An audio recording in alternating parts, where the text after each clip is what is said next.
नमस्कार दोस्तों। तो कैसे हैं आप दोस्तों। आज की एक कहानी का नाम है मुर्दों का रास्ता। दोस्तों, मंजिल अगर हमारी मनचाही हो तो उसकी बात ही कुछ और है। और क्या होगा अगर हम सफ़र खत्म ही ना हो। क्या होगा अगर रास्ता अनंत हो। क्या होगा अगर आप उस रोड पर निकल पड़े जो रास्ता आपकी मौत की ओर ले जाता हो। हम चलते हैं उसी सड़क की तरफ। दोस्तों, विनय और उसके 7 दोस्त अमीर बाप के बिगड़े हुए लड़के थे। उन्हें ना गरीबी की परवाह थी और ना ही फिक्र। उनका जो मन करता था वह करते थे। उनको कोई भी कुछ बिगाड़ नहीं सकता था। लेकिन कभी ना कभी वह ऊंट पहाड़ के नीचे आ ही जाता है, कभी जल्दी तो कभी देर से। एक दिन रात में विनय और उसके 7 दोस्त पास के ही एक गांव में चले गए। गांव में गरीबों के पास अपने मुर्दों को गाड़ने की जगह नहीं थी, इसलिए उन्हें गांव के सड़क के किनारे गाड़ दिया जाता था। इसी सड़क के किनारे एक बोर्ड पर लिखा हुआ था कि हमें आराम से सोने दें, हम आपको आराम से सोने देंगे। विनय और उसके 7 दोस्त वहां पहुंचे तो सबसे पहले उन्होंने वो बोर्ड निकालकर फेंका और फिर जिंदा इंसानों की इज्जत ना करने वाले इन लफंगों ने एकजुट मुर्दा के साथ भी वही सलूक कर दिया। कोई कब्र पर रखे फूलों को फेंकने लगा तो कोई कब्र पर बैठने के लिए शराब पीने लगा। कोई कब्र पर रखे पत्थर को फेंकने लगा तो किसी को कब्र पर पेशाब करने का आइडिया आया। जब इन गिरी हुई हरकतों से उनका मन भर गया तो वे आगे बढ़ गए। अभी तक हुआ जो वह विनय और उनके दोस्तों ने किया, पर अब किसी और की बारी थी।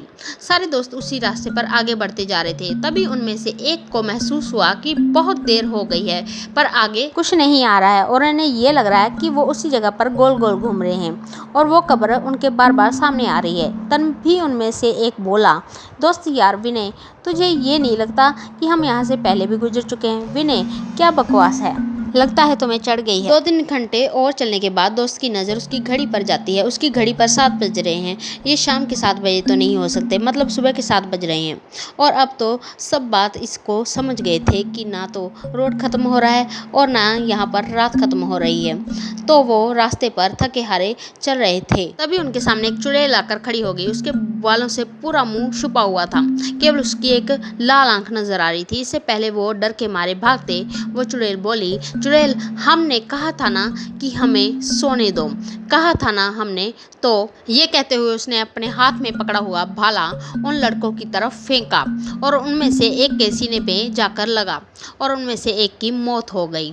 घर से निकले वह 8 थे, लेकिन अब वो केवल 7 बचे। वह वहां से भागने लगे। तभी उनके सामने एक पिशाच आकर खड़ा हो गया। उसके चेहरे पर ना तो कान था और ना नाक था, उसके एक आंख था और एक मुंह था। तभी वह पिशाच बोला, हमने कहा था ना कि हमें सोने दो, कहा था ना हमने। तभी पिशाच ने अपने दोनों हाथ ऊपर किए और देखते ही देखते उसके आसपास के पेड़ उखड़ने लगे और वह पेड़ आकर उन दोस्तों के ऊपर गिर गए।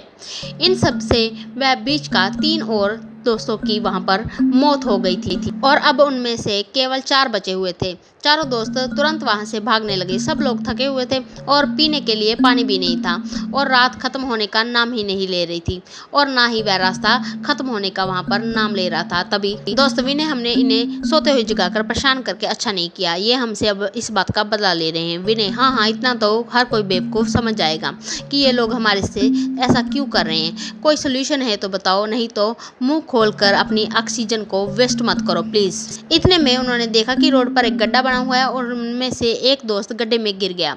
अब 3 दोस्त ही बचे थे। तभी उनमें से एक दोस्त बोला कि क्यों ना हम अपनी गलती सुधारें और हमने जो कुछ भी उन कब्रों के साथ किया है, अगर हम लोग उसे ठीक कर दें तो शायद हमारी जान बच जाए।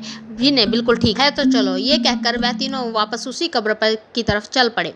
वह जो फूल उन्होंने फेंके थे वापस उसी पर रख दिए, जो पत्थर उन्होंने फेंके थे वो वापस वहां पर लगा दिए और जो शराब की बोतल उन्होंने वहां पर रखी थी वो उन्हें वहां से हटा दिया और जिस पर कब्र पर उन्होंने पेशाब की थी उसे भी उन्होंने साफ कर दिया। और वो ये सब कर ही रहे थे, तभी आसमान से एक चुड़ैल उड़ती हुई आई और एक को ले गई। अब 2 ही बचे थे।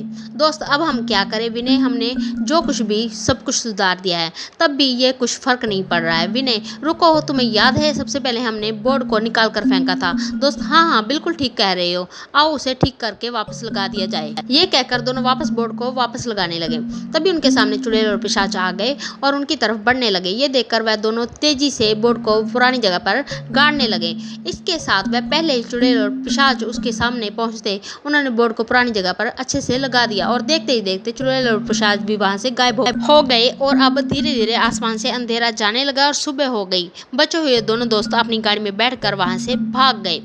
अब इन सोते हुए लोगों को दोबारा वहाँ पर कोई भी परेशान नहीं करेगा।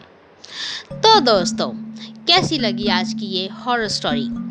ऐसी ही हॉरर स्टोरी सुनने के लिए आप हमारे चैनल को लाइक शेयर सब्सक्राइब करना ना भूलें। प्लीज़ दोस्तों, हमें आपकी सपोर्ट की बहुत ही ज़्यादा ज़रूरत है। धन्यवाद।